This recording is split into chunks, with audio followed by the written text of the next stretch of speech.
Olá, boa tarde. Mais uma vez que estamos aqui, dando sequência ao nosso ciclo de lives.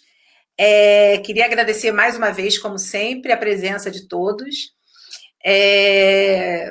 Como sempre, também agradecer aos bolsistas de iniciação científica que estão à frente desse projeto, Iago, Felipe, Fernanda e Alexandre. São eles que viabilizam, né, a nossa transmissão e tudo mais, né? Lembrar vocês que já estamos no YouTube também, né? Como eu sempre aviso aqui desde o início. As lives ocorrem ao vivo, depois a gravação vai para o YouTube, nosso canal do GIAR. Acessem, quem não puder acompanhar ao vivo, quem quiser rever, né? Eu mesmo tenho assistido por lá, porque é um aprendizado maravilhoso sempre. Dando boa tarde a Nara, boa tarde, Nara, ao professor José Subtil, um prazer tê-los conosco. Hoje eu vou anunciar né, antes de chamar a nossa ilustríssima convidada, eu vou anunciar uma novidade que a gente vai apresentar na próxima live, né? No finalzinho eu vou falar sobre a próxima live. Nós temos alguns livros, né? O livro Justiça, Governo e Bem Comum, que foi assim um pontapé, né, inicial para o nosso grupo de pesquisa. Foi uma publicação que reuniu vários especialistas em história da justiça, organizado por mim, pela Júnia Furtado, desculpa, pela Patrícia Ferreira, né, que é a vice-líder do grupo, e nós vamos realizar um sorteio na próxima live, tá, no dia 15. E aí, é preciso algumas providências para quem quiser participar do sorteio, tá? Primeiro, a gente vai sortear para os que residem no Brasil, né? Infelizmente, a gente tem que recortar, né? E aí, quais são as normas? Seguir a página, curtir o post que vai ser lançado nos próximos dias, tá? O post de anúncio do sorteio, compartilhar e marcar um amigo, né? Os meninos pensaram para que a gente possa juntar o maior número de pessoas interessadas no livro, e no dia da live a gente vai realizar o sorteio, depois eles vão explicar direitinho, né, aqui na página, como o sorteio vai ser feito, tá? Enfim, depois eu falo mais sobre isso, e ao longo da semana os meninos vão botar as postagens sobre o sorteio. Bom, boa tarde ao Vanderlei, boa tarde à Manuela, nossa aluna lá da UF Campus, Nuno Camarins, seja bem-vindo, obrigada pela companhia. Laís, beijinhos para você, boa tarde a todos. Bom, agora eu vou convidar a nossa palestrante de hoje, né? Patrícia Valim, professora da Universidade Federal da Bahia. Patrícia é um dos grandes nomes, né, no estudo da conjuração baiana. Tem um livro super conhecido, maravilhoso, sobre o tema, e dentro dessa perspectiva ela estuda também a questão da justiça e da dinâmica lá do tribunal dentro da conjuração, né, e tudo mais. Ela tem diversos artigos sobre esse tema. Vamos convidar a Patrícia, vem para cá com a gente.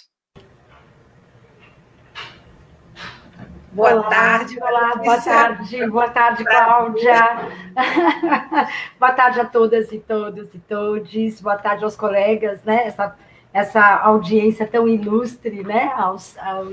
A nossa turma, né? Do grupo temático. É uma honra estar aqui, é um prazer, junto com você, que é uma amiga querida, uma colega e alguém super, né? Referência na historiografia. Então, vamos lá falar um pouco, né, desse Tribunal da Relação da Bahia e alguns dos seus desembargadores, e como é que eles estão, né, agindo, como é que eles estão pensando, né, essa cultura jurídica no final do século XVIII, cultura política no final do século XVIII. Então, é um prazer estar aqui. Tá, o prazer é todo nosso, né? Patrícia é nossa companheira de GIAR, companheira de labuta, de trabalho. É sempre um prazer estar com você.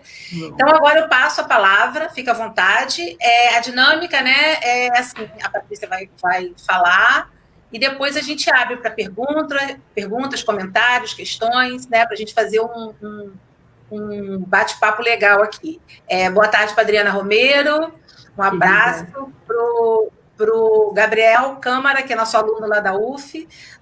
João Guilherme, boa tarde, bem-vindo. Nossa vice-líder do GIAR, Patrícia, está com a gente. Beijo, Patrícia. Então, vamos passar agora a palavra para a professora Patrícia Valim. Fica à vontade. Obrigada, Cláudia. Abraço, Nuno, né, todos os colegas, Adriana Romero. Acho que as orientandas, né, de mestrado, Milena, Rafaela, Mariana também estão aí. Quero mandar um beijo, né? Muito das considerações, né, das coisas que a gente vai produzindo, vai pensando, das elaborações, elas vêm muito do diálogo com as orientandas, né? Milena, por exemplo, já entregou a dissertação de mestrado, Rafaela vai se qualificar, Mariana começou agora, mas já tem aí, né, um acúmulo de iniciação científica. Então, a gente deve muito também à troca, né, de fontes e de referências, né? Elas são muito... E Bento também, tem o Bento, tem o Bento Chastinet, o Flávio, que é orientando também agora de doutorado. Flávio estuda especificamente a conjuração baiana, foi um trabalho ótimo de pensar a conjuração baiana a partir do recôncavo baiano, com fontes, uma fonte inédita, que é bem interessante. Então, em breve, a gente tem aí já novos trabalhos, né, no circuito. Bom, a comunicação que eu vou aqui, minha proposta aqui é conversar com vocês sobre um artigo que eu publiquei. Eu vou avançar um pouquinho com ele, mas, em linhas gerais, né, o que eu tenho pensado sobre os embargadores do Tribunal da Relação da Bahia e a própria atuação do Tribunal da Relação na Bahia, né, no conjunto geral das instituições do final do século XVIII para o XIX, né, está muito publicado num artigo que o próprio professor Stuart Schwartz organizou junto com a colega Isabelle, né, e aí, professora da Federal do Rio de Janeiro. Então, minhas questões começam a partir, né, da análise, então, das devassas da conjuração baiana, que foi considerado um crime de lesa majestade de primeira cabeça. É um dos poucos crimes desse período, né, e é um crime que tem um resultado, ele resulta numa punição exemplar, né, num espetáculo mórbido e numa violência sem precedentes, né, contra 4 homens acusados, né, e considerados cabeças do movimento, que são dois soldados e 2 alfaiates, né, Lucas Dantas de Amorim Torres, Manuel Faustino, Nildes Gonzaga das Virgens e Veigas e João de Deus do Nascimento. Bom, esses homens, eles foram, então, enforcados, esquartejados, né, tiveram seus corpos esquartejados e as suas partes colocadas em locais públicos da cidade de Salvador.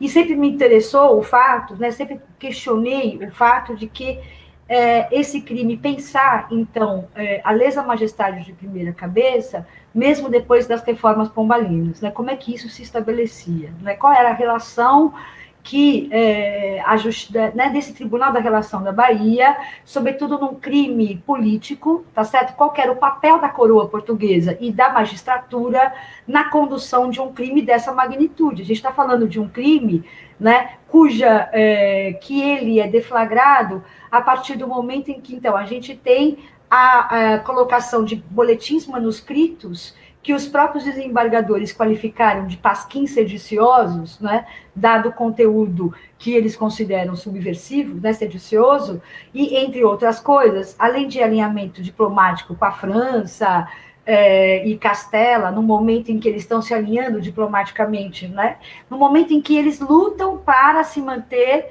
na natural neutralidade diplomática, né, que é uma questão que Portugal luta o tempo todo, mas eles estão, nesse momento, chega uma hora, eles precisam definir, né, se eles estão se alinhando com uma das grandes potências ou outra, eles estão muito mais próximos com a Inglaterra, e esses homens participantes, então, desse movimento que ficou conhecido como Conjuração Baiana, eles estão alinhando, estão se manifestando na esfera pública, nas ruas da cidade de Salvador, um alinhamento à França e Castelli, dizendo, olha, daqui a pouco a França vem, né, ela está disponível, ela vai chegar com armas e embarcações, e a gente aqui, então, tinha um projeto de um protetorado francês, né, por uma série de razões.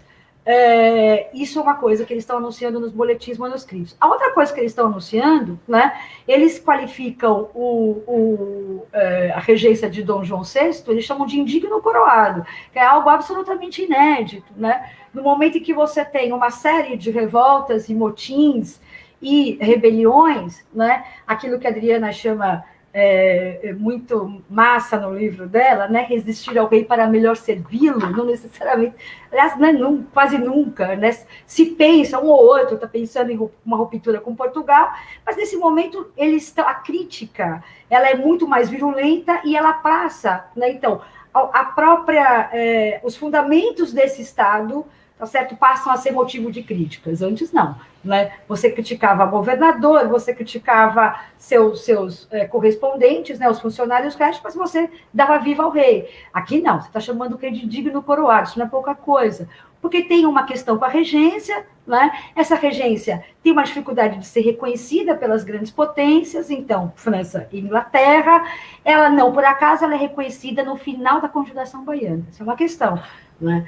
E mais, né, eles chamam de indigno coroado e despóticos ministros, então eles estão ali, né, fazendo uma crítica virulenta ao Dom Rodrigo de Souza Coutinho, que pouco tempo antes tinha proposto ali uma reforma, e entre outras coisas que ele propõe, ele primeiro ele quer, né, como é que chama? Ele destaca, né, ele tem uma especial atenção à capitania de Minas, né, das Minas, e os baianos ficam relativamente bravos com isso.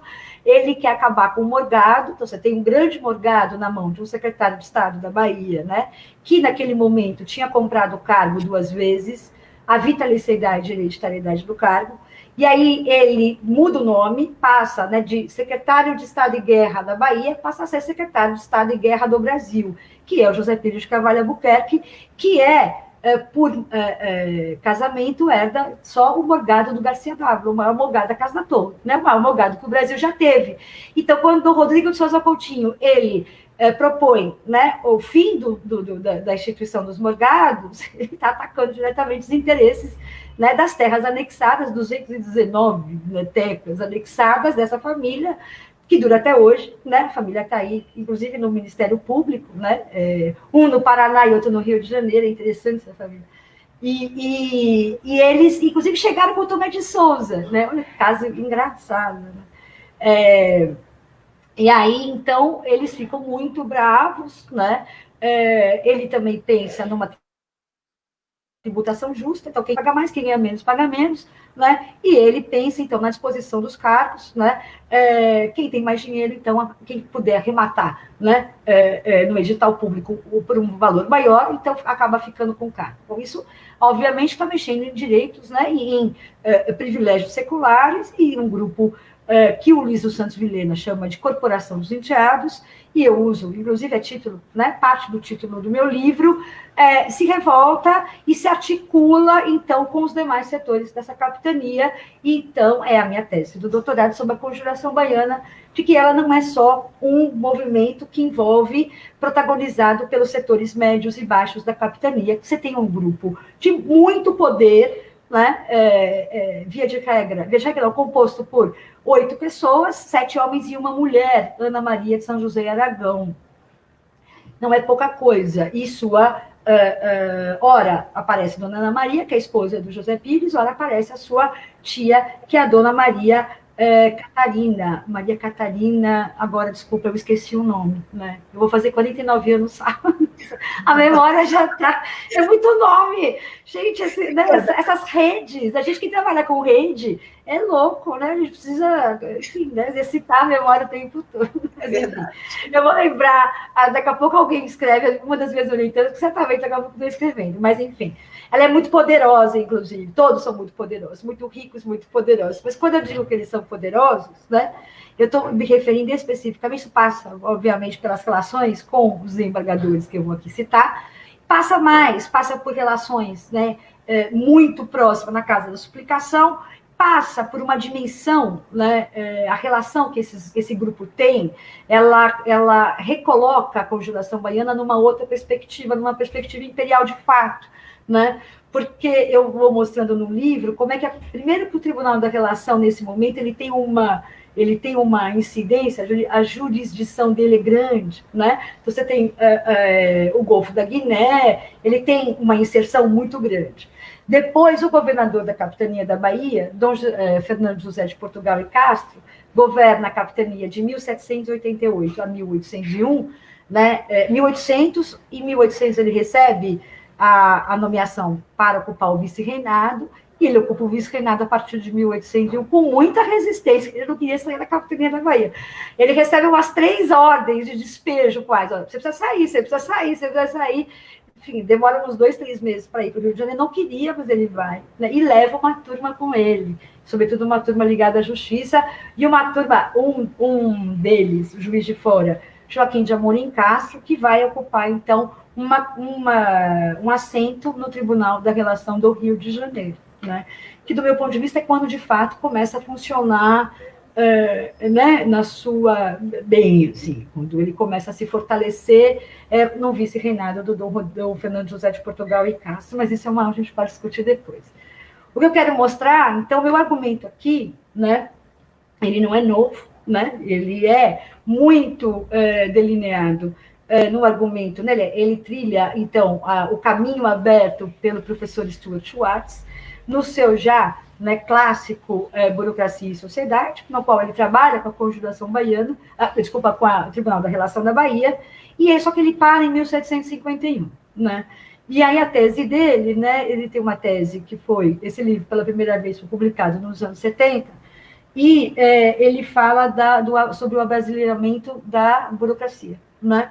Como é que você tem, e isso me interessa em especial, e no livro e nesse artigo, eu vou mostrar como é que essa perspectiva, né, do abrasileiramento da burocracia, que eu acho que foi pouco...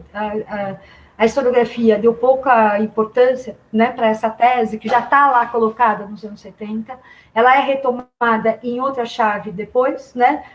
Quando eu entro no mestrado, no começo do século XXI, né, que parece que foi há 1000 anos, mas foi agora, em 2003, e ela faz sentido você pensar, então, a coroa arbitrando, né,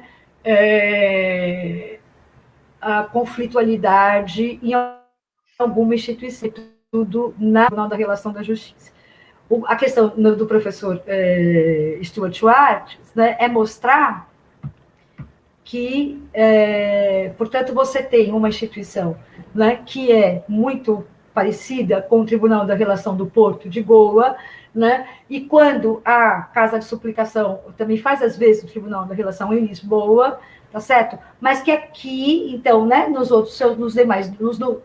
seus domínios, ela vai adquirindo características próprias, né, sem que ela, de fato, né, aqui a perspectiva não é que ela, sobretudo o Tribunal da Relação da Bahia, não tenho como afirmar isso, né, ela não é uma instituição de relativa autonomia, aliás, ao contrário, a coroa portuguesa, ela tem uma incidência muito forte, né, ainda, né, que, e aí, assim, um dos principais argumentos dele, até 1751, era mostrar, né, que os excessos, o que ele chama de excessos, né, dos magistrados, né, que a coroa portuguesa fazia vistas grossas em razão do seu papel político, do papel político que eles cumpriam. No final do século XVIII, após As reformas, né, pombalinas, isso ganha uma dimensão maior, né? Sobretudo porque é um momento, né, depois das reformas. Então, quando chega nesse momento do final do século XVIII,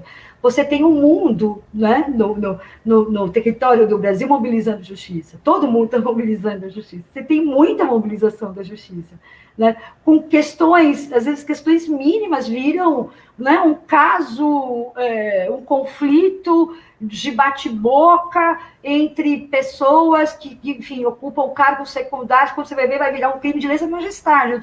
Milena está estudando um caso desse, e que demora anos, né? Então você tem muita gente mobilizando, uma série de viúvas, uma série de mulheres, uma série de homens livres, pessoas de regimentos, de milícia, enfim, mobilizando a justiça. E isso, né, essa conflitualidade, portanto, né, desencadeando noções de direito, né, em setores diversos dessa sociedade, não por acaso ele, né, quando você chega nos boletins manuscritos, isso me parece muito claro, eles têm umas reivindicações ali dos soldos diários, né, mobilização nos postos, né, em razão de tempo de serviço. Aliás, esse é um detalhe, a parte que merece contar, eu conto isso no final. Eu volto a isso no finalzinho da minha apresentação. E, então, o espaço no qual a coroa tem maior trânsito é justamente entre a alta magistratura, né, que eu estou chamando aqui de chanceler da relação e os desembargadores. Não por acaso, né, então, durante a pesquisa de doutorado, quando eu vou pesquisar, fui ler os devassas e fui fazer aquilo que a gente chama de busca nominativa, que é uma delícia quando você está trabalhando com homens, né, da administração, porque você tem muito documento. Aliás, tem até demais, né? Você precisa começar a limpar. Nesse caso, você tem, então, as leituras, né, aquelas fontes clássicas de quem vai estudar com desembargador, com pessoas do Tribunal da Relação, então, leituras bacharéis, aí você tem toda a vida, né, dessa magistratura, de onde ele veio, para onde ele vai, como é que ele fez, né, quem era ele até chegar naquele lugar, né? E aí, junto a essa documentação, eu descubro uma série de denúncias contra o governador, sobre todas elas com o argumento de frouxidão. Porque o governador era muito frouxo, porque a frouxidão da capitania da Bahia era algo inacreditável, porque a frouxidão do Fernando José de Portugal já se viu, porque o descontrole da capitania tinha uma crise de abastecimento, isso se devia, né, era em razão da frouxidão do governador, até que eu chego numa fonte muito maravilhosa, né, que tem de denúncias, é imensa, a quantidade, então, um grupo de pessoas da capitania da Bahia, especificamente da cidade da Bahia, que corresponde hoje aqui, Salvador, né, nesse calor de 60 graus, que hoje está primavera soteropolitana. E aí, bom, eles fazem então, né, como é que chama? Uma enciclopédia de denúncia. Então, eles pegam todos os embargadores do Tribunal da Relação e vão contar tudo que todo mundo faz. Não sobra ninguém, não sobra nada. É uma lavação de roupa suja, é uma coisa assim maravilhosa para quem está estudando, né? Aquilo que nas residências se chama, então vão verificar, ausência de limpeza, interesa, né, limpeza de mãos, ou ausência de limpeza de mãos significa práticas absolutamente né, pouco ortodoxas na instituição. Pronto. Então, esses embargadores, e isso me esclarece as razões pelas quais o governador, então, era constantemente denunciado por frouxidão, muito embora a coroa portuguesa tivesse constantemente mobilizando esse governador para assuntos de segredo do Estado.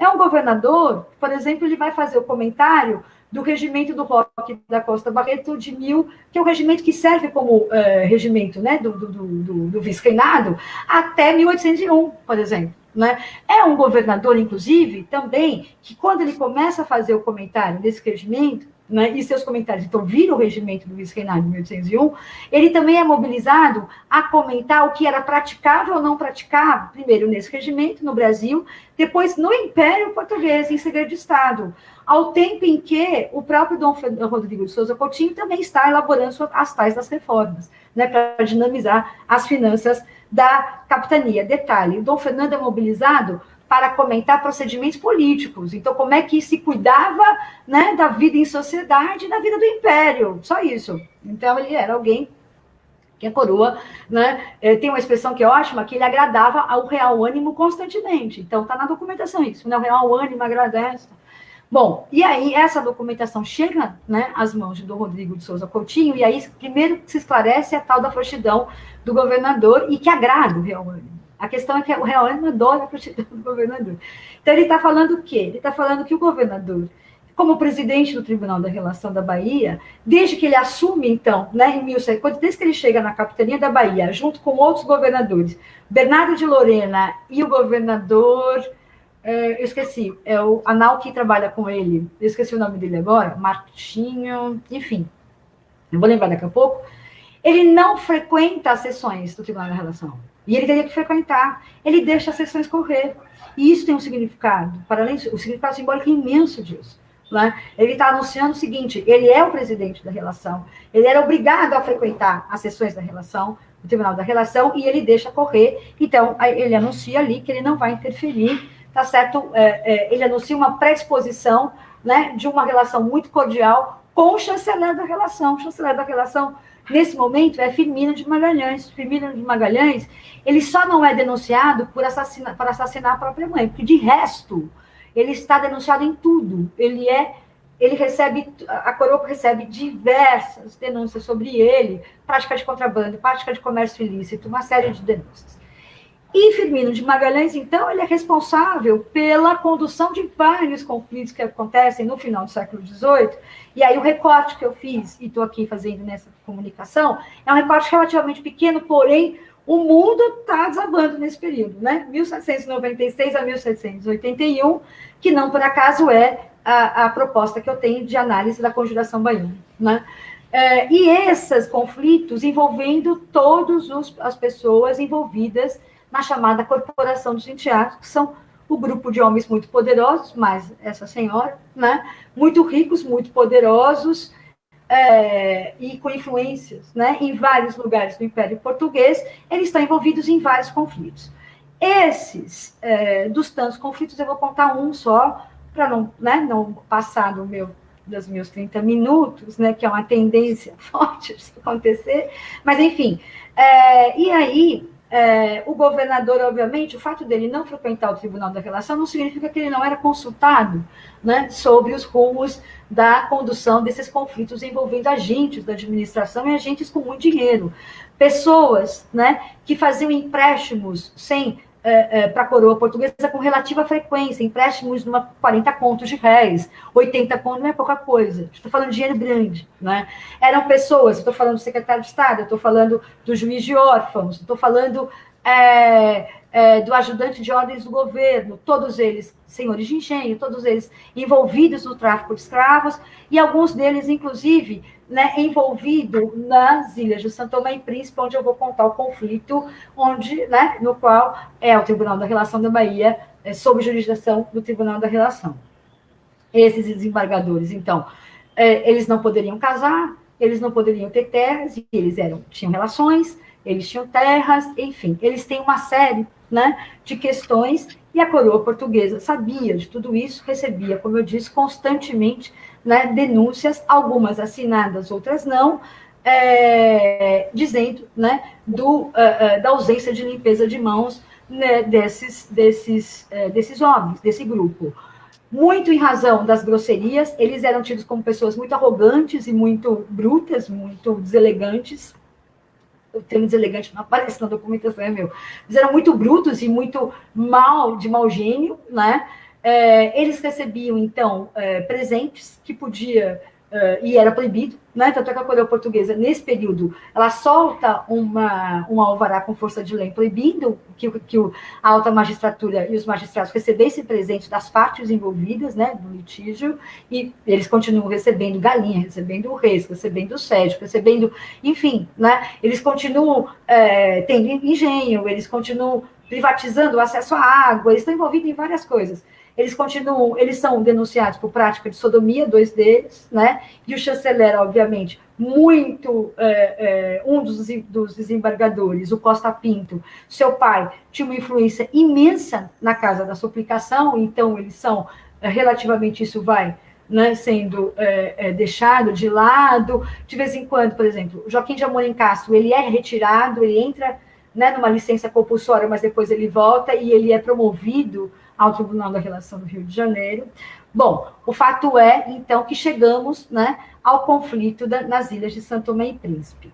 Esse conflito gira em torno do fato de que, envolvendo também um ouvidor e o governador das ilhas. Dois desses, um deles, o Varela Barca, Antônio Pereira Bastos Varela Barca. O Pereira Bastos, ele tem um dos proprietários dos escravos da Conjuração Baiana, é irmão desse ouvidor nas ilhas de São Tomé e Príncipe. Mas, quando o seu escravo é entregue à justiça, ele vai depor, eles tiram Varela Barca do sobrenome nas peças, né, quando eles vão organizar essas devassas, porque, né, tem coisa que ficou muito de fora, já se sabe, está saindo uma segunda edição, né, desse aqui pelo governo da Bahia, vai sair no final do ano ou ano que vem, e o sequestro dos bens, a gente já sabe que tem muita coisa que ficou de fora. Bom, e aí, o Varela Barca, qual era a denúncia, né, dessa questão na Ilha de São Tomé e Príncipe? A Ilha de São Tomé e Príncipe é uma região muito importante para o Império Português, para a França, para a Inglaterra, para todo mundo, né? É um entreposto no qual várias embarcações do tráfico paravam para alimentar, né, suas embarcações e, né, fazer pequenos concertos, né, e seguir suas rotas. Tanto é que as ilhas viviam desse imposto, né, da alfândega. Pagava-se na chegada e na saída. Então, sobretudo, as embarcações da Bahia. Então, há uma série de eles não gostam, né? Eles querem desviar a rota, não dá, enfim, uma outra coisa. Bom, e aí eles tinham uma companhia de comércio na Ilha do Príncipe, de Bordeaux, uma companhia de comércio francesa, no qual a administração das Ilhas de São Tomé está envolvida. A história de São Tomé é uma história maravilhosa, porque a coroa sempre coloca em disputa São Tomé com a Ilha do Príncipe. São Tomé tem uma Câmara Municipal todinha de homens nascidos lá, são homens negros. É um Senado da Câmara de negros. E as autoridades de São Tomé, elas são de pessoas, né, são de homens nascidos ali. Você tem um corpo de milícia de mulheres em São Tomé. É algo extremamente interessante.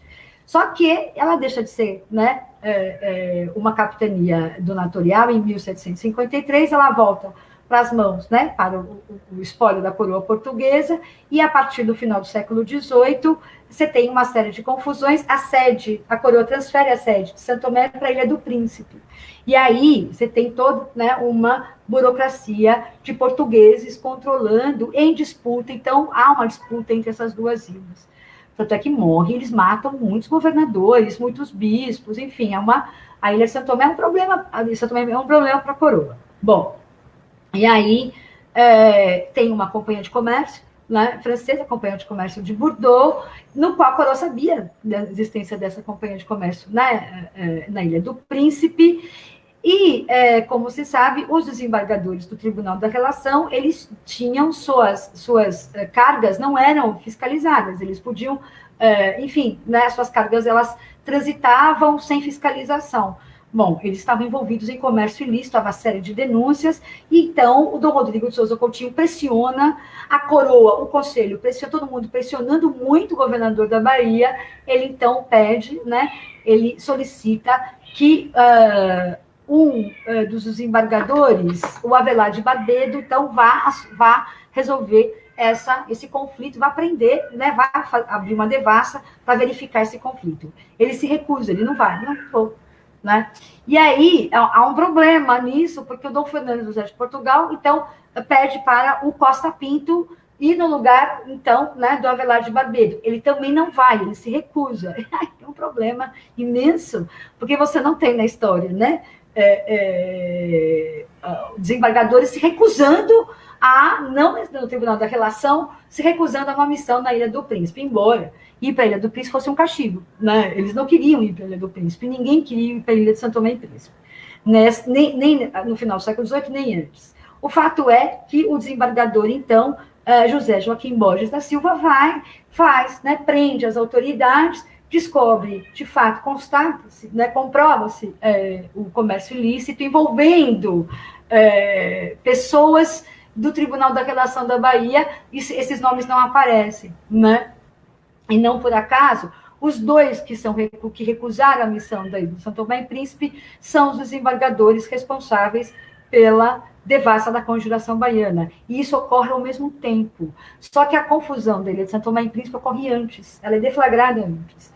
E aí, justamente, em razão, né, dessa situação, esses desembargadores são nomeados, né, é o meu argumento, para a condução da Conjuração Baiana, e eles, junto com o secretário de Estado do Governo do Brasil, José Pires de Carvalho Albuquerque, então, há uma série de procedimentos que já estavam combinados antes, e né, o tempo todo, mais de 1 ano e meio de investigação e depoimentos, assentadas, né, uma série, autos de justificação de um dos escravos entregues, né, desses poderosos, que chama Corporação dos Enteados, já estavam combinados, né, de sorte que todos esses homens da Corporação dos Enteados ficam apartados das investigações, e aí se chega à conclusão de que 4 homens livres, pobres e pardos foram os cabeças do movimento, quando não foram, né? E as provas disso, né, são evidentes, né? Então, mais do que são evidentes.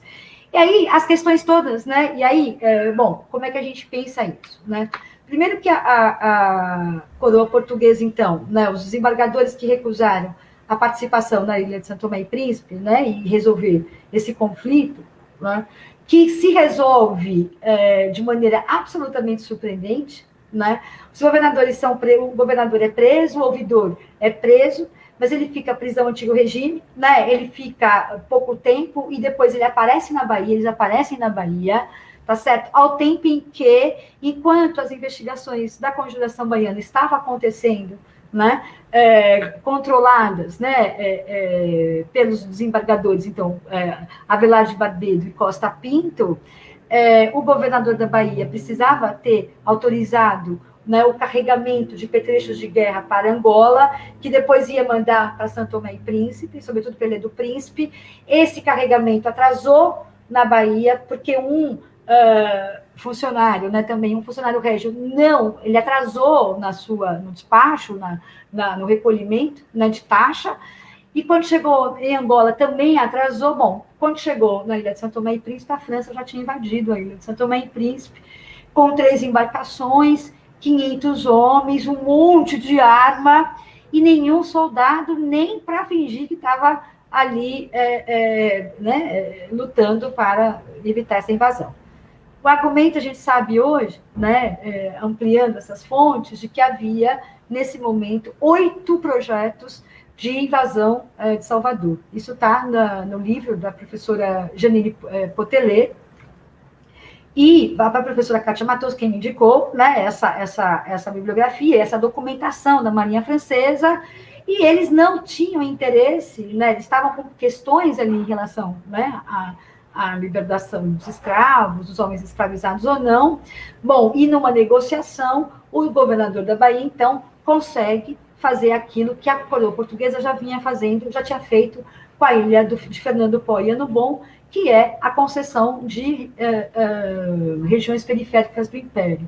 Ela tenta fazer isso também para evitar a invasão francesa em 1808. Né? Só que o Conde da Barca chega atrasado. Esse é o artigo do Tiago Miranda. Né? Ceder Timor para evitar a invasão, eu esqueci o título correto. Ela faz a mesma coisa, ela negocia a não invasão na capitania da Bahia e cede, então, a Ilha do Príncipe. Ele invade a Ilha do Príncipe, eles não invadem a Ilha de São Tomé. E fica o foco de resistência na Ilha de São Tomé.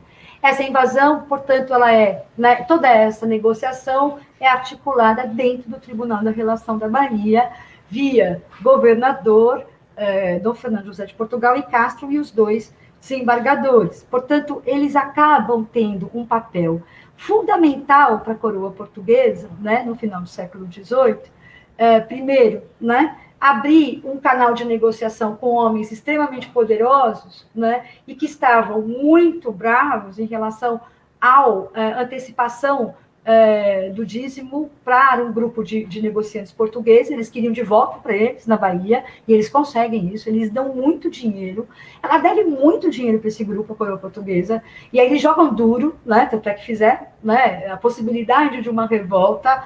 Uma das palavras dos boletins manuscritos e é muito significativo isso, o povo bainense ordena, manda e quer que para o futuro seja feita a sua revolução. Não que eles não quisessem fazer revolução, mas o futuro abre uma possibilidade de negociação imensa desse grupo, não dos outros homens. Eu posso discutir isso depois, porque não dá tempo.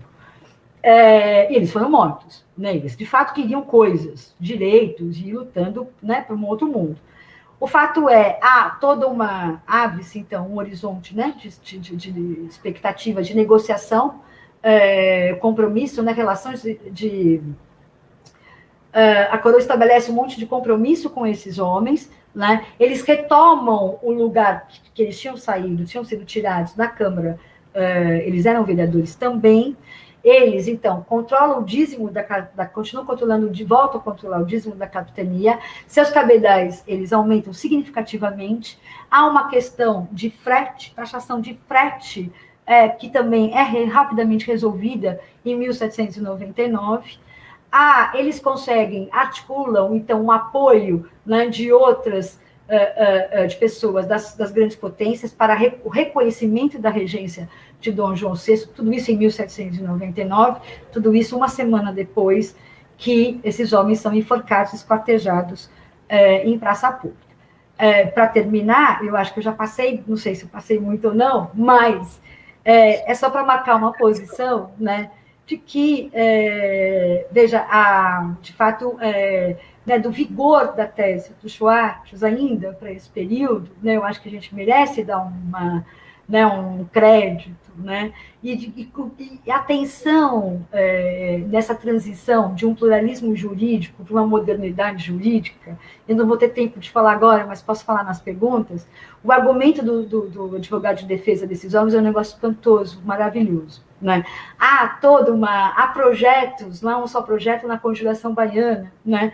E a coroa portuguesa se vale, então, né, da sua superioridade intrínseca, né, da violência extrema, para reafirmar sua superioridade intrínseca, de dar ali, né, um recado para os homens que estavam, sim, exigindo direitos, exigindo coisas e pedindo coisas, né, mobilizando argumentos, estou nesse serviço há 10 anos, tenho direito a essa terra, desse jeito, né, ela coloca ali, ela dá uma parada ali, porque ela, de fato, controla, né, a conflitualidade no interior, né, desse setor social que lhe dá base de sustentação nos seus diversos domínios. Então, por enquanto, é isso. Peço desculpa se eu ultrapassei. Bom, queria te agradecer, né? Já avisar para o pessoal, né, quem quiser participar, fazer as perguntas no comentário, que a gente vai começar o nosso debate agora, né? Dar boa tarde para o pessoal que chegou depois, tem um monte de alunos da UF Campus, meus queridos alunos, Juana, Letícia, Bruna, Betina, boa tarde ao Joaquim Fagundes, que fez um comentário concordando contigo, daqui a pouquinho eu vou ler para você. André Lima, boa tarde. Parabéns, Patrícia Valim, bela pesquisa. Andréa falando. Priscila, boa tarde para o... Enfim, né? Carla Maciel, que eu não tinha dado, ela já estava aqui com a gente. Enfim. Então, Patrícia, assim, gente, agora a gente conhece as perguntas. Para começar, assim, queria te dar parabéns, né, pelo teu estudo, eu acho que é fundamental, eu também acho que é uma referência, né, historiográfica para o estudo desse período pós-pombalino, que dá tanto debate, né, com relação a sobre isso que vou te pedir para você falar mais, essa questão do pluralismo jurídico e dessas transformações, né, que vão levar a uma razão de Estado. Isso é importante e assim, eu ouvindo você falar agora, a gente percebe que a Conjuração Baiana está no meio disso tudo, né, desse processo, que é um processo complexo, né, que se inicia lá em meados do século XVIII. Acho que a tese do professor Schwartz tem um peso muito grande, né, sobre essa análise, e queria te pedir para falar justamente sobre isso. Você falar um pouco mais sobre a questão dessa pertinência, né, dessa passagem de um pluralismo jurídico que remete a diversos conflitos que acontecem já no período pombalino, né, e essa nova razão de Estado, essa nova estruturação de um direito na modernidade, né, racional, mais voltado para as questões estatais. Enfim, eu acho que isso é um ponto de discussão muito importante, porque é pouco analisado ainda e pouco discutido. Enquanto Patrícia comenta um pouco mais sobre isso, a gente vai esperando as perguntas. Adriana Romero diz, excelente apresentação para você, Patrícia. Obrigada, querida, obrigada. Eu acho que o trabalho da Adriana, o seu, né, as orientandas estão aí, são referências, né, no curso, pós-graduação, amanhã, inclusive, é aula, eu estou dando um curso Justiça e Poder, né, para a gente pensar mesmo, né, para a gente pensar, eu acho que tem uma discussão, eu espero não tocar em assuntos delicados, mas eu acho que a gente, às vezes, acaba ficando muito refém da historiografia, às vezes, né? Exatamente. E quando a fonte está dizendo outra coisa, né? Eu não tenho como negar o fato de que a coroa portuguesa está interferindo muito no crime de lesa majestade de primeira cabeça, que é um crime político ainda, né? O crime contra o rei e contra o Estado. Ali ela está interferindo muito, ali ela coloca o seu poder, e ela está colocando o seu poder, né? A justiça é um lugar onde ela tenta colocar o seu poder o tempo todo, isso não significa que ela consiga, mas ela tenta, né? E aí cabe, então você tem, né, toda as reformas pombalinas, né, tentando, então, diminuir, né, o arbítrio dessa justiça, né, e fortalecendo o código, tentando, né, aquilo que a gente hoje conhece como o princípio da universalidade, mas como que isso se estabelece numa sociedade absurdamente desigual e uma sociedade assentada, então, né, pelo princípio da natural desigualdade entre os homens, que é o princípio, afinal de contas, né, do antigo regime, e numa sociedade balizada pelo escravismo, que não é só escravidão, né? Portugal tem escravidão, mas não tem escravismo. Aqui tem escravidão e escravismo. Quer dizer, é uma sociedade que ela é todinha organizada para e vive em função de, né? E se desenvolve em função de. Quer dizer, a escravidão está em todos os poros, está em todas as questões, tá certo? Então, assim, isso é uma tensão constante o tempo todo, né? Que eu acho que é o argumento do Max Silveira, o argumento da Adriana, seu argumento, né? A gente vem pensando muito, eu menos, né? Eu, enfim, né? Chegando agora, né?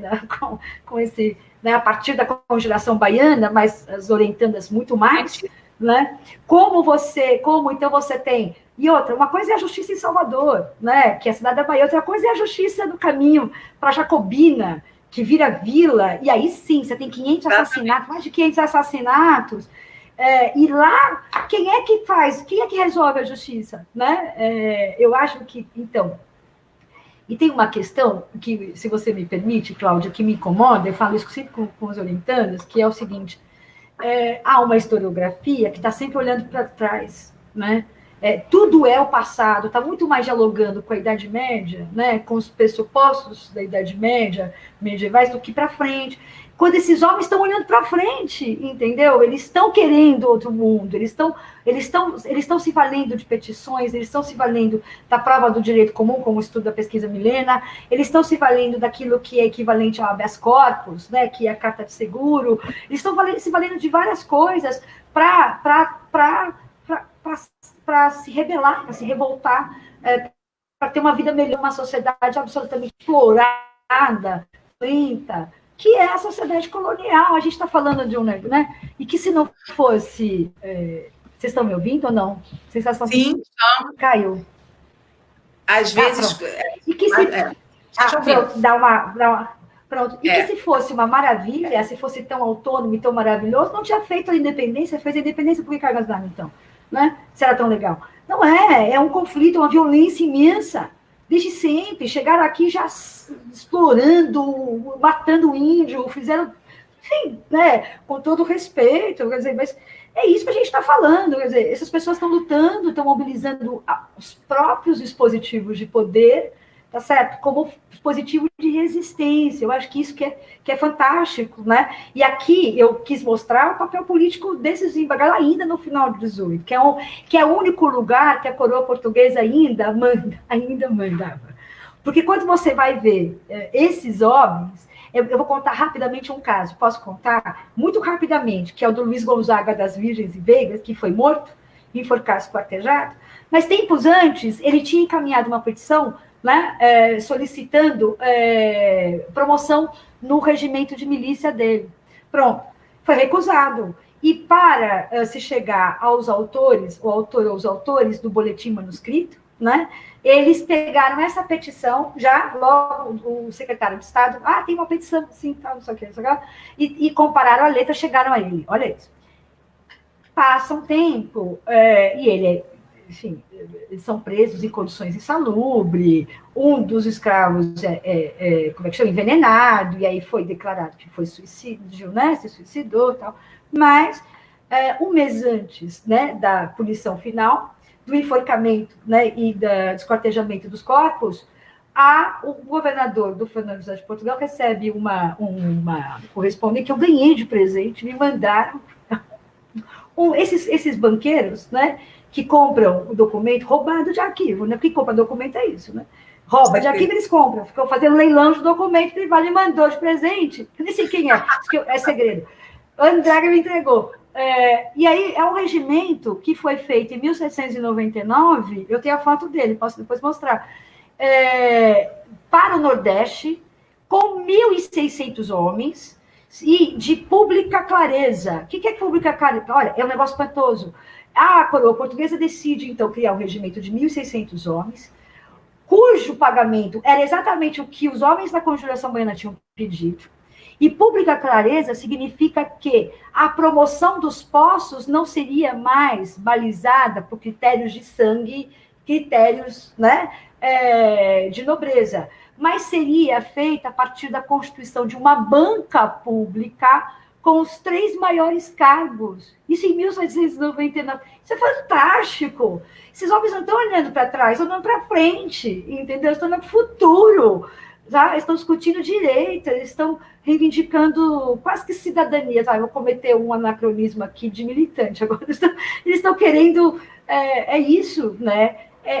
Bom, eles foram enforcados um mês depois, coroa portuguesa.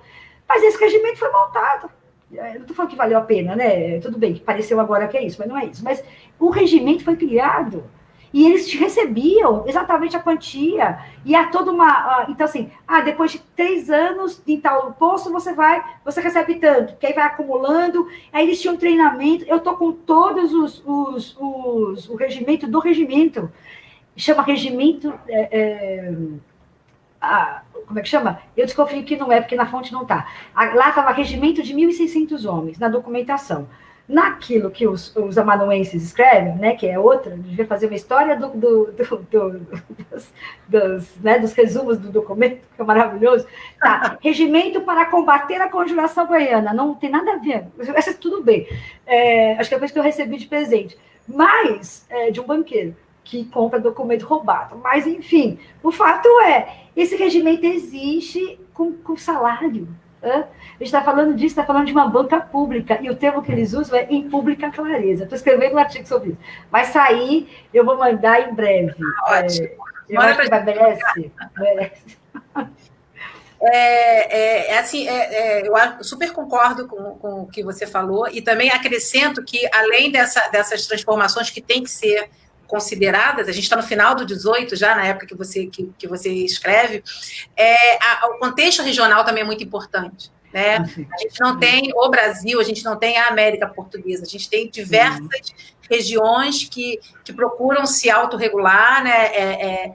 Estão ainda em diálogo com essa sociedade de antigo regime, desigual, oficialmente desigual, mas ainda mas percebem isso a partir do seu cotidiano. Né? O poder local aí tem muita importância, esse diálogo com esses agentes régios, isso é uma grande complexidade. Eu acho que o 18 é um período muito complexo, né? A passagem do 18 para o 19, aí a gente tende a criar modelos, e, enfim, para poder tentar entender, e aí cria-se paradigmas que a gente tem que romper, porque quando você se deita sobre uma região, sobre uma capitania, sobre uma comarca, que é o nosso caso, a gente vê que o negócio é muito mais pesado e complexo. Mas por isso que eu acho tão importante essas análises que você traz para a gente. O 18 é, em si, um período muito complexo para estudo, né? E essas análises, esses estudos de caso são extremamente importantes. Agora, sim, a gente tem um comentário do Adriana Romero. Deixa eu... Não sei se os meninos botaram aqui para mim. Assim. Patrícia, você concorda que precisamos romper com uma certa visão muito harmoniosa do mundo colonial, que resulta da ênfase excessiva na economia das mercês e na ideia de antigo regime nos trópicos? Não está na hora de recuperar também a ideia do Brasil como negócio para os oficiais e ministros régios? Olha, Adriana, muito obrigada por essa oportunidade, né? Antes de responder, eu vou só contar uma coisa que meu orientador de mestrado falava para mim. Ele falava assim, Patrícia, você tem uma capacidade de fazer inimigo que é um negócio inacreditável. Né? Talvez eu faça uso agora, porque... Olha, Adriana, eu até acho, né, que a economia das mercês existiu, assim, né? Não sei se só no final dos 18 que ela deixa de existir, acho que ela enfim, eu não acho, então. Eu acho que... Bom, deixa eu respirar um pouco antes, mas eu acho que você tem os italianos, tem uma escola italiana, né, que eu acho que assim, Portugal tem pouca cátedra, né? Eu acho que muito explica isso, tem trabalhos ótimos, eu sou super fã do trabalho do Nuno Camarins, ele sabe disso, do professor Sutil sabe disso. Agora, eu acho que a nossa modernidade, né, quando a gente vai pensar a nossa modernidade, obviamente que onde a gente atua é na dimensão do império. Mas a gente não precisa pensar essa modernidade na condição de colônia historiográfica. Né? A gente não precisa se colocar nesse lugar. Né? A gente está falando, por exemplo, na Bahia, não é isso que eu estou falando. Assim, esses homens estão olhando para frente, eles não estão olhando para trás. Né? Há mudanças, e elas são sentidas. Né? Há muita modernidade, não é um atraso, né? Não é o projeto, entendeu? Acho que eu concordo contigo, né? As expansões marítimas não ocorreram porque as pessoas queriam passar férias nas praias baianas, que são ótimas, né? Inclusive convido. É porque é um negócio, né? É a exploração que a gente está falando, acho que a gente tem que retomar a dimensão do que é uma relação colonial. Eu acho que isso está na discussão do debate decolonial. A gente tem que pensar a dimensão imperial, mas pensar de outros lugares também, pensar da Ilha São Tomé e Príncipe, pensar daqui, da Bahia, daí, né, de Minas, pensar, né, de uma região periférica, pensar do Timor, pensar de Macau, pensar de Goa, pensar de África, não necessariamente pensar a partir de Portugal, percebe? Que a historiografia portuguesa pense a partir de Portugal, ok, né? A gente não pode pensar a partir de Portugal, a gente não deve pensar, né? Inclusive, sobretudo, por esses homens que morreram em forcais esquartejados. Eles sentiram o peso da dominação, né? Eles sofreram a dominação, eles sentiram, né? Pode parecer dramático e drama queen aqui, mas é verdade, né? Eles foram esforcados esquartejados, foram os únicos que a coroa portuguesa não usava a sua superioridade intrínseca como outras coisas, é verdade, mas usava quando precisava, né? Usava de outras formas, né? O genocídio dos povos indígenas, né? A escravidão não é algo tranquilo. A gente não pode achar que estava tudo ótimo, né? E que, bom, né? A gente tem ali regimes autônomos, são corporações que se relacionam. É o tempo todo guerra de usurpação, nos termos do Marx Silveira. É o tempo todo, tá certo? É muita violência, né? E a gente tem um custo disso até hoje. A gente tem, não adianta negar, não que o passado explique tudo, não é uma coisa direta, né? Mas há questões que a gente precisa fazer um acerto de contas ético. Não estou falando com os nossos colegas que estudam o mesmo tema, não é isso? É um acerto de contas éticos com a nossa história. É um resgate na luta desses homens, é importante a gente fazer isso, é necessário a gente fazer isso. Porque senão a gente não avança. Onde a gente avançou? Na justiça. E como a gente avançou na justiça? Para dizer que, muito bem, você tem 2, 3 pessoas, 4, 5 que têm acesso a uma justiça que não paga. Sim, mas isso não quer dizer o quê?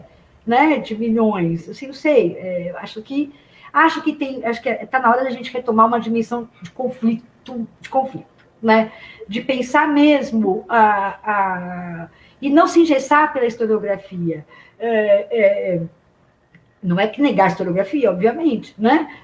O que há de importante que a historiografia colabora, então, e o que a fonte está me dizendo. Senão, a pergunta passa sem razão da fonte, percebe? É a fonte que vai... desculpa, é o contrário. A pergunta para a fonte passa sem razão da historiografia. Bom, deixa eu ver se eu acho aqui economia da Mercê. O que é isso?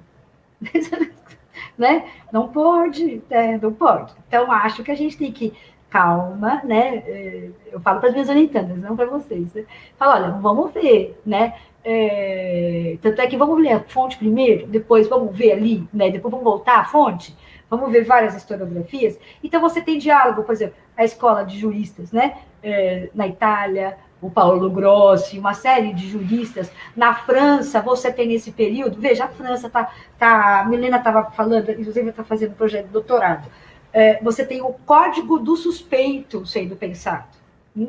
Essa transição do pluralismo jurídico para a modernidade jurídica, não dá para você pensar, para a gente pensar, sem a transição da acumulação primitiva do capital para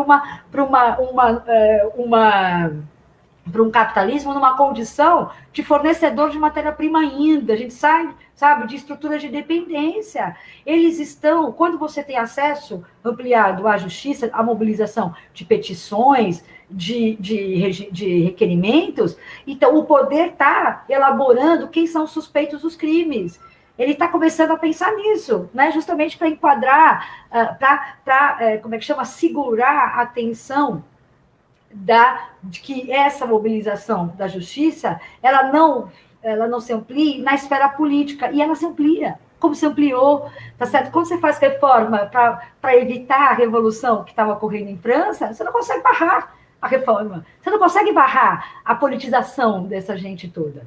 É isso que eu estou, né? No fundo é isso, e quando a coroa, então, ela vem com esses desembargadores, com esse tribunal, e dá essa resposta, né? Essa punição exemplar tão violenta, ela está mostrando o seguinte: olha, eu estou disposta a lutar pela exploração colonial, a continuar explorando. É aqui que eu estou. Sentindo as mudanças também.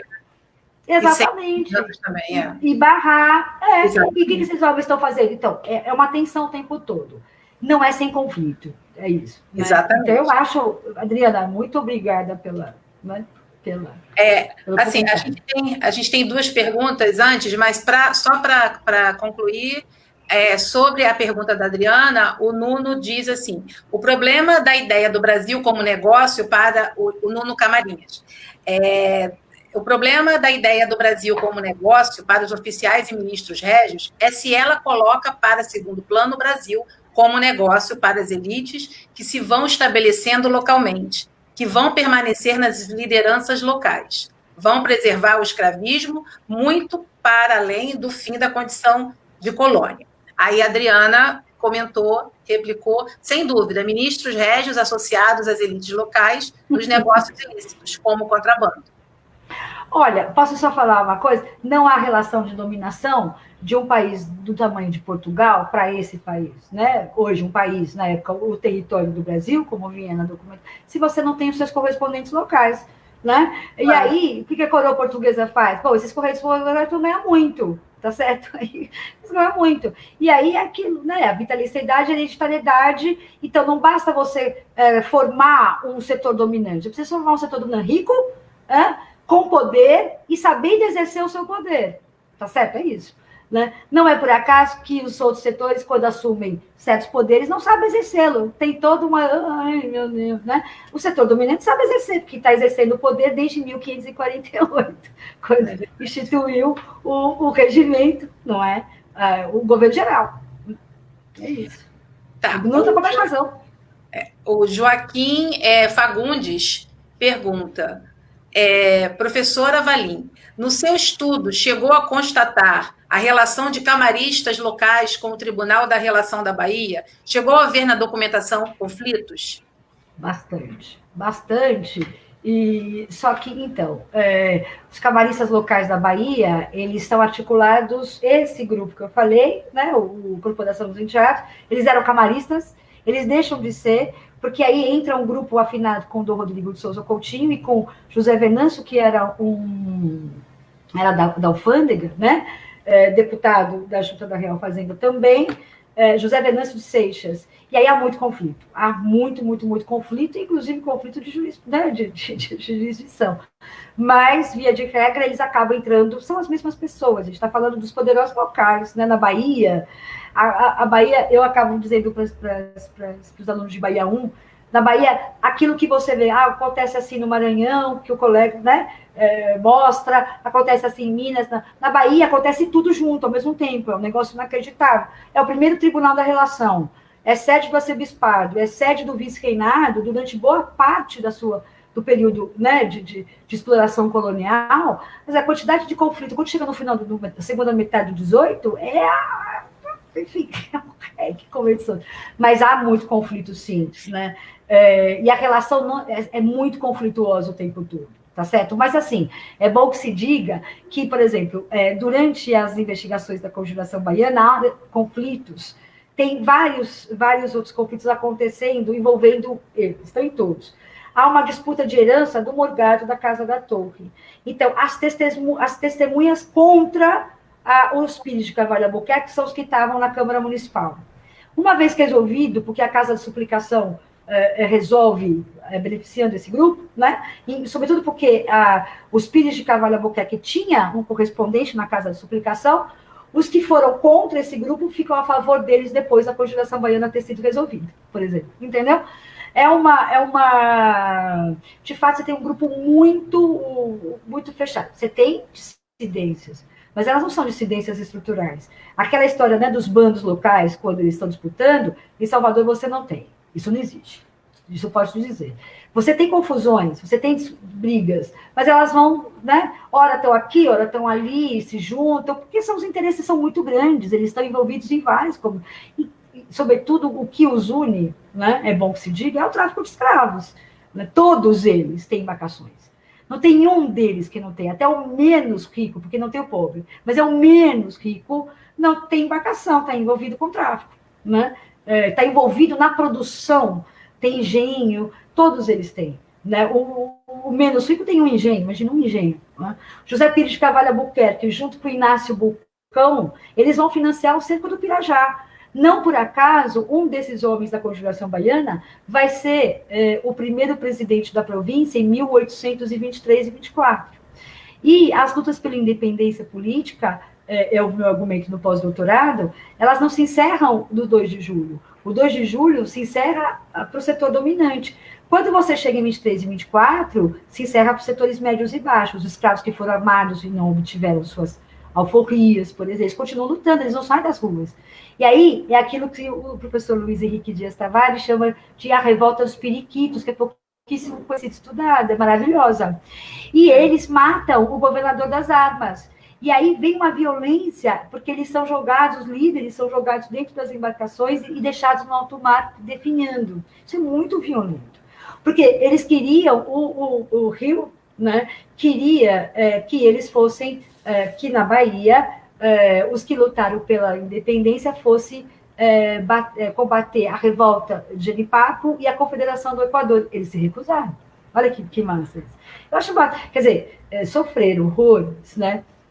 E é uma luta, se a gente tiver de fazer algum tipo de, sobre isso que o Joaquim ainda falou, se você me permite, Cláudia, se é verdade, você tem ali, né, o Rio de Janeiro, essa interiorização da metrópole, né, o Rio agindo como se fosse a metrópole dentro desse território, é bom, há estudos, né, esse é um argumento do curso de Bahia, da unidade 1, de que a Bahia ela age como se ela fosse Lisboa para fora.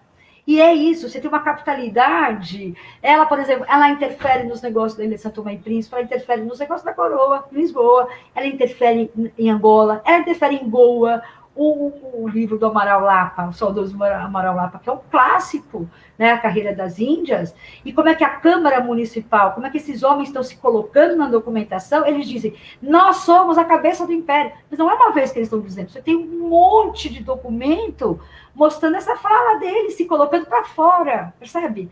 Enfim, né, tô aqui, vou fazer uma ilação, uma exteriorização da metrópole, entendeu? Pelos baianos. E eles têm essa prática, desculpa a infâmia, eles têm essa prática até o final do 18 para o 19. É isso. Muito regional, né? As análises são muito regionais, isso é importantíssimo, excelente. Patrícia, a gente tem um comentário, né, do professor José Subtil, ele está nos acompanhando.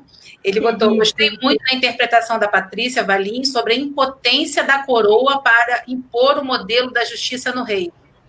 E o crime de lesa majestade é uma novidade do século XVIII. Comentário. Previsto nas ordenações já, né? Já há muito tempo, né? O Reinaldo faz uma pergunta, o Reinaldo Carvalho. Boa tarde, Reinaldo. Patrícia, quando você menciona que existe uma transformação entre o século XVIII, principalmente em relação à modernidade jurídica, a questão é se o Estado absolutista português já dava sinais de transformações? Super, né? As reformas pombalinas, né? Não tem. Veja, tem eu acho que é interessante quando a gente pensa isso na chave da nossa ilustração, né? A chamada ilustração envergonhada, e as matrizes italianas, né? Genovese e Muratori. E aí, como é que você tem a conciliação da razão e a fé, a graça, né? Como é que você tem, a partir de um corpo de magistrados, um corpo de funcionário, não é todo mundo que tem a graça, né? Que é agraciado, né? Então, só os correspondentes. E aí, veja, quando você tem a ilustração francesa que rompe, né? Seculariza esse Estado, então o Estado está aqui, o negócio, né, a igreja vai cuidar dos negócios da alma, o Estado vai cuidar do que tem que cuidar. E em Portugal, não, ela reforça a autoridade régia. Na verdade, o objetivo é esse, né? Só que, como eu disse, como eu mostrei, né, e outros colegas têm mostrado, as reformas, a própria coroa, por exemplo, no caso do dízimo, né, quando ela antecipa o contrato para os comerciantes, né, os chamados capitalistas portugueses, né, não sei como que chama, o Fernando Dores, né, chama dessa forma, mediante antecipação de donativo, em 2 parcelas de 80 mil contos, né, 80 contos, desculpa, ela contraria os interesses dos baianos, e ela contraria a sua própria normatização de arrematação do dízimo, que é em asta pública, mediante edital, percebe? Ela mesmo patrimonializa ela mantém práticas ainda, né, antigas, tá certo? Mesmo com as reformas. Então, assim, ela é uma coroa que gasta muito, está sempre pegando dinheiro emprestado dos seus correspondentes locais, né? Ela vive endividada e ela precisa dinamizar suas finanças e a marinha mercante. Então, assim, a primeira oportunidade que ela tem, né, de obter algum tipo de dinheiro, ela faz correndo sérios riscos, depois ela vai pagar um incêndio, que os baianos viram e falam assim: você está de sacanagem, você ficou quase isso, você não fez isso. O contrato ia vencer em 1798, ela antecipou em 1796. Aí os baianos ficaram enlouquecidos, e é o mesmo grupo do Bandeira, lá, como é que ele chama? como é que chama? Arrematador. Ele está com dízimo de Pernambuco, de São Paulo, aí os baianos dizem: nada disso. Aí eles estão se organizando na conjuração baiana, não foi por outra razão. Né? E eles vão com força, eles vão medir força com esses caras. E a coroa faz o quê? Despatrimonializa. Ela volta. Eles já tinham pago, os baianos cobrem, devolvem o dinheiro para os comerciantes, olha isso, portugueses. E aí eles arrematam, porque o argumento, olha que coisa interessante, apesar das reformas, o argumento não era quem pagava e daria mais lucro. O argumento é quem daria menos prejuízo, o menor prejuízo. Está na documentação isso, está no meu livro, está publicado. E aí não é, veja, não é, olha que situação. Justamente porque você tem esses correspondentes locais e essa lógica patrimonialista, sim, porque embora a palavra seja maldita, né? Alguém diz que não pode usar, você diz isso. É isso que ela está fazendo, é patrimonializar cargo e o Estado, né? Tem família, tem essa família Pires de Cavalho que está até hoje no Estado, né? O nome disso, bom.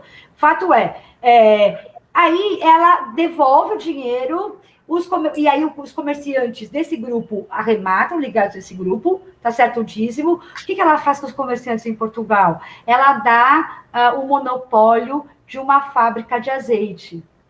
Eles ficam muito bravos, obviamente, né? E não por acaso, eles voltam na tese, né? No livro do professor Valentim, como é que ele chama? Desculpa. É livro clássico.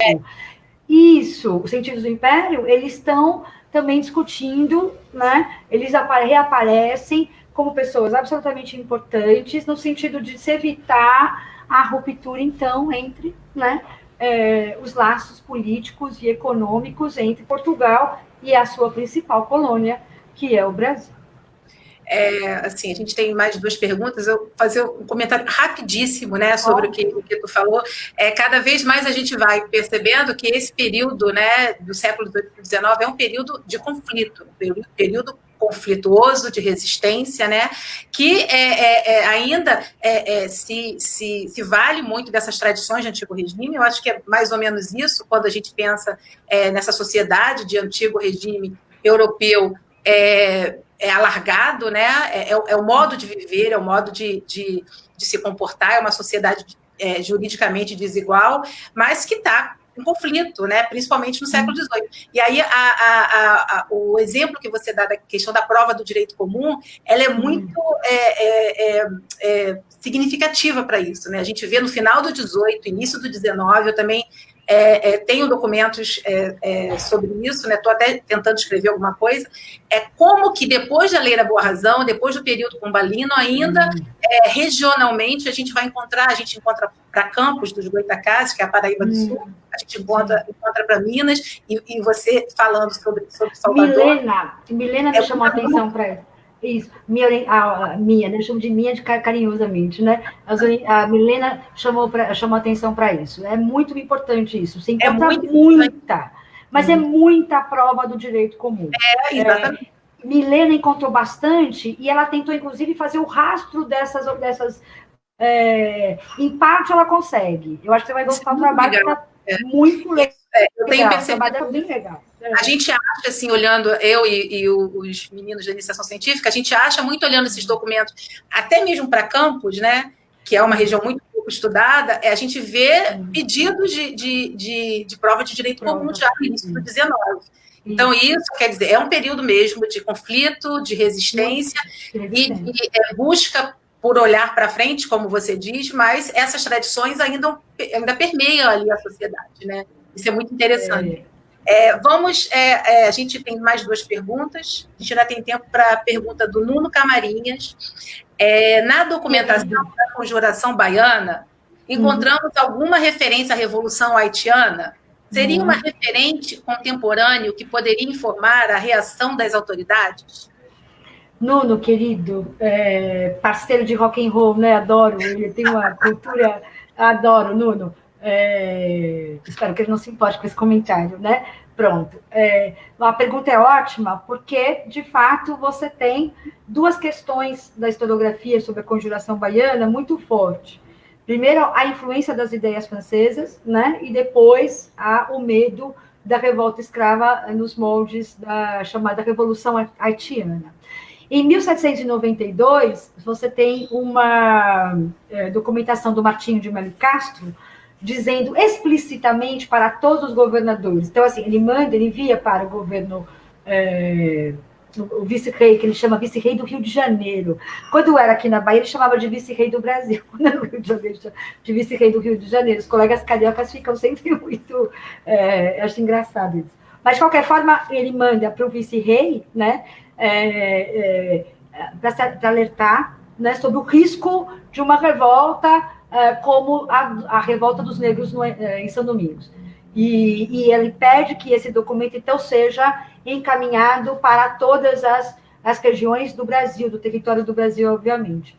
Eu cito esse documento no mestrado. Silvia Lara também usa esse documento para falar que há, sim, uma mobilização por parte da coroa, um medo, e do meu ponto de vista, a Corporação dos Enteados, quando ela faz, é o termo deles, pronta entrega dos escravos, ela mobiliza esse medo da coroa, né? Ela vai colocar, olha, tem escravo participando aqui dessa revolta, né? Há uma possibilidade. O José Venâncio de Seixas, quando vai relatar sobre a Conjuração Baiana, usa o termo sedição dos mulatos. Há um desembargador que chama de sedição dos escravos, tá certo? O termo revolução aparece na boca, eu acho, mas os embargadores que usam, embora esteja também nos boletins, mas o Rafael Marchesi e o Tamis Parron, junto com a Márcia Berbel, discordam desse medo da revolução. Acho que é um debate aberto, né? De qualquer forma, é inegável que o Martinho de Manicastro enviou essa documentação. O argumento deles é que o haitianismo, chamado haitianismo, né, ele vai ser muito forte no século XIX. No século XIX, o maior medo, para mim, é a Guerra de Secessão Americana. Eles estão com pavor disso. Isso é para eles, porque a unidade nacional é o medo do grande. A unidade nacional e a identidade nacional são dois. Bom, para mim, são dilemas até hoje não resolvidos. Até hoje tem problema. Ainda mais agora nesse atual governo. Mas, enfim. Mas, de qualquer forma, é um referente. Sobre a Revolução Francesa, né? Os princípios, né, da Revolução Francesa, o vocabulário é todinho da Revolução Francesa. Né? Animai-vos, povo bainense, que está para chegar o tempo feliz da nossa liberdade, o tempo em que todos seremos irmãos, o tempo em que todos seremos iguais. Né? Povo bainense ordena, manda e quer que para o futuro seja feita a sua digníssima revolução. Percebe? Todo ele, o referente é a França. Né? Ainda que seja como para o setor dominante, como possibilidade de ampliar, né, compromisso, né, estabelecer relações de compromisso com a coroa, canais de negociação. Para os setores médios e baixos, não, os caras estão querendo, né, estão querendo promoção dos cargos, não estão querendo romper, não, né, isso não, eu mostro no livro. Ninguém está querendo romper. Na Bahia, né, dia 10 de fevereiro de 1821, ninguém queria romper com Portugal ainda. Aquilo que eu não estava falando. Os correspondentes baianos da exploração colonial ganharam muito dinheiro. Tráfico de escravos não era lucro, é super lucro que a gente está falando. A gente está falando de algo que bastava uma viagem, né? Você sabe disso. Basta uma viagem para o sujeito. Tem uma documentação da Fernanda Bicalho que ela mostra que o sujeito deixa de ser marchante e vira conselheiro tamarino com tráfico de escravo. É o tráfico de escravo que possibilita essa mobilidade. Né? Não é o engenho. O engenho é caro, né? O dinheiro para você mobilizar o engenho, o grosso trato, vem do tráfico de escravos, né? Eles não estão querendo. Como é que a Bahia ia combater, lidar, né, com a concorrência com França, com Inglaterra sozinha? Ninguém está querendo romper.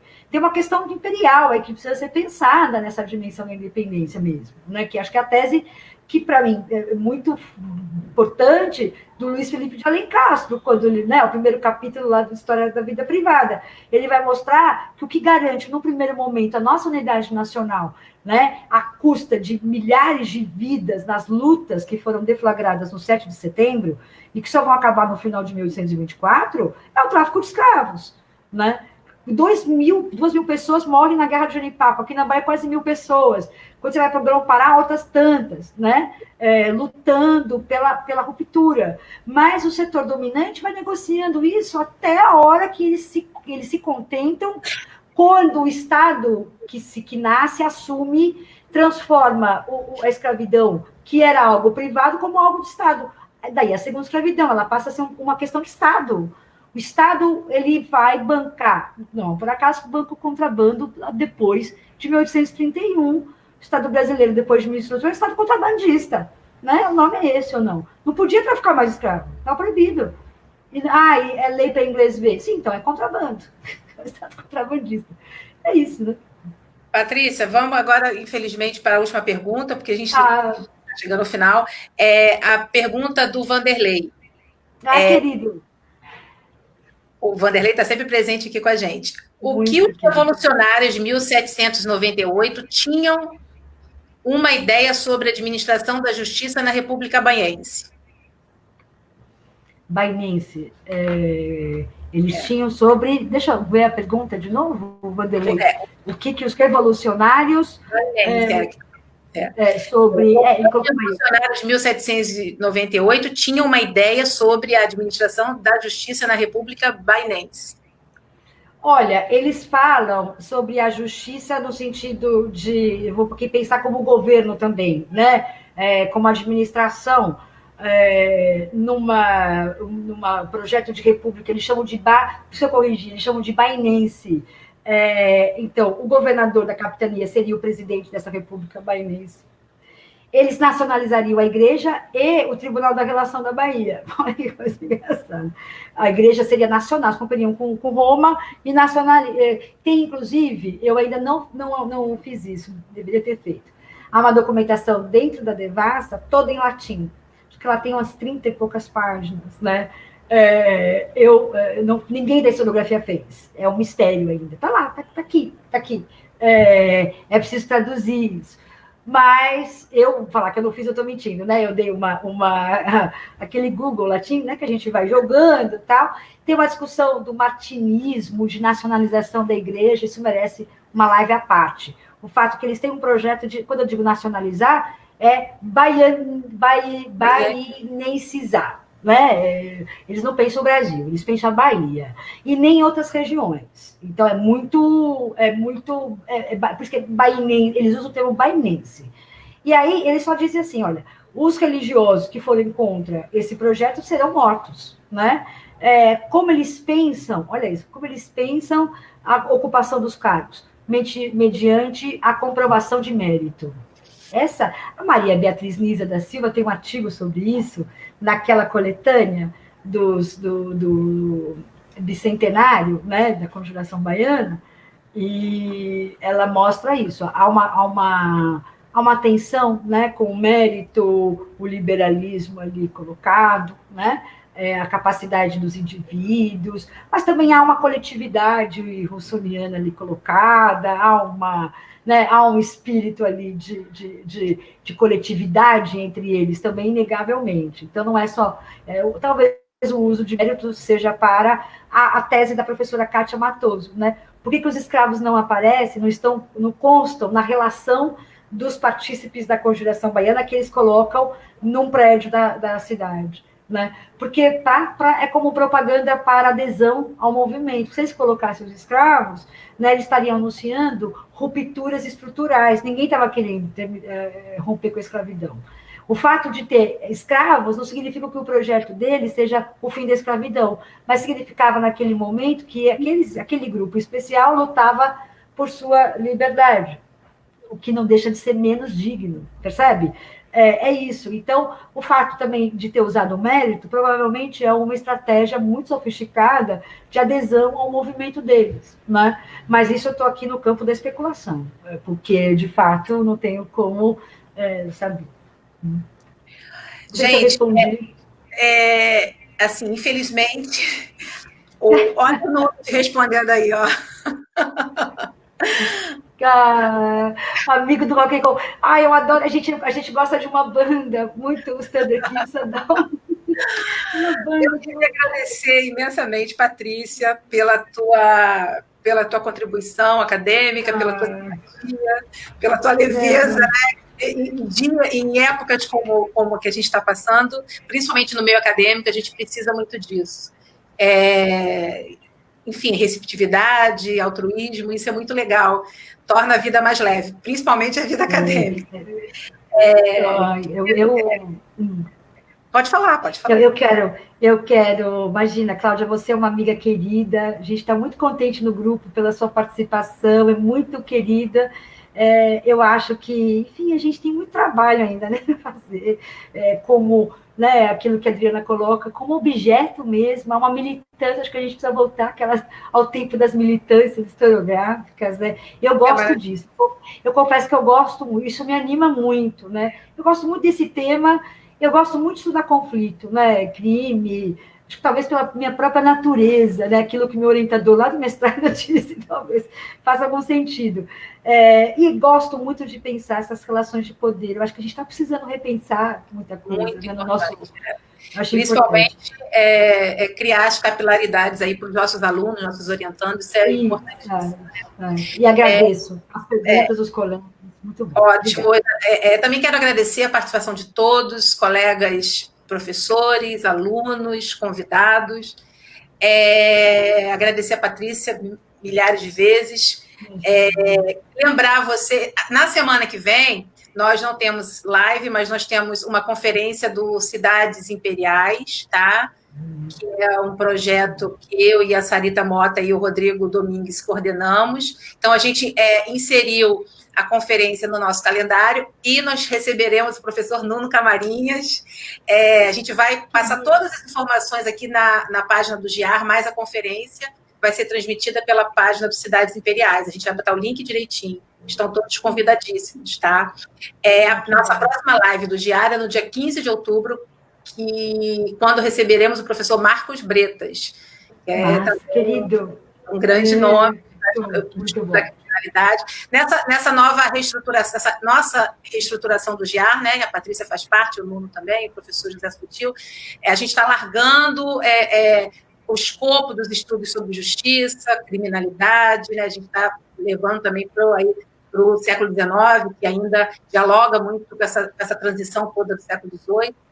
E aí a gente vai ter a honra de receber o professor Marcos Bretas, mediado pela professora Suzana Seixas.